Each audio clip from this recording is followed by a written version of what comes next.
With its dry and legalistic procedures, planning rules are something that most of us are more than happy to remain blissfully ignorant of, until circumstances require us to get up to speed. At which point most of us probably feel more than a little anxious. Daniel, can you demystify the planning process for us? Is it inevitably an adversarial system? Well, Paul, I think there's parts of it that are, and then also parts that aren't.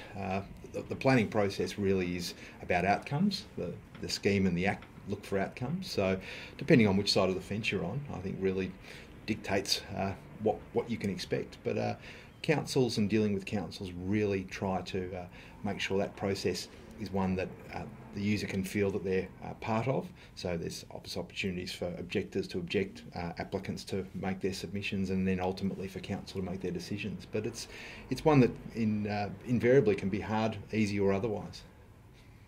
Planning is very much in the news at the moment. The Victorian State Government has introduced some new planning legislation. Would you be able to talk us through these new zones and what is allowed? Sure. Well, I think the primary change in residential areas has been the introduction of 3 zones. There's some rural zones as well, but concentrating on the residential zones, we've got at the lower end of the scale the neighbourhood residential zone. Then in the middle we've got the general residential zone, and at the top of the zone tree, if we call it that way, the residential growth zone. They're often referred to as a traffic light. So the red light would be the neighbourhood residential zone, the orange light is the general zone, and then the green light is the growth zone. And I think that's probably a good analogy to understand how and what you can expect in those zones. So in a neighbourhood residential zone, it's really about limiting change and respecting character. In a general zone, it's about really trying to, where it's appropriate, have some opportunities for development that's not too intense, but also not underdeveloping sites. And then in a residential growth zone, there's a requirement to look at beyond character and look at trying to maximise opportunities for potential in areas that are often separated from traditional residential areas. These changes have been in place a few months.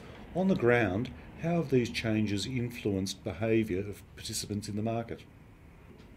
Well, Paul, I think in terms of those participants, looking at the 2 categories, say the developer to start with, and then perhaps the neighbour who's looking to protect their asset. Starting with the developer, I think what it's now occurring is that developers are looking for sites that are in those growth zones, so the areas where development is promoted, and really steering away from those areas where development is really suggested as not being appropriate anymore, such as the neighbourhood residential zone. And obviously, conversely, then neighbours who are in those neighbourhood residential zones have got a much stronger position, given the fact that the controls now seek to protect their residential properties from development occurring next door to them. But equally then, if they're in an area that is promoted for development, their expectations now need to change on the basis that obviously a large development is now possible next door to them. Okay, so if a viewer is thinking of undertaking work on their property, when is planning permission required? Well, it really depends on your lot size and other controls such as a heritage or flooding overlay.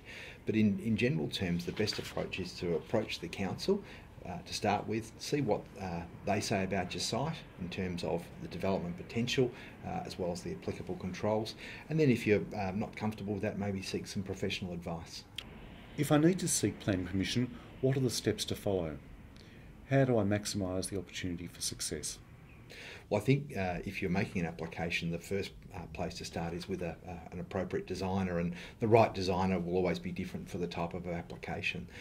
But I think starting with a professional who can prepare plans for you, who will often call in the relevant expertise of, say, a heritage advisor, a traffic engineer or a town planner, is the appropriate place to start, and they'll often negotiate with the council for you.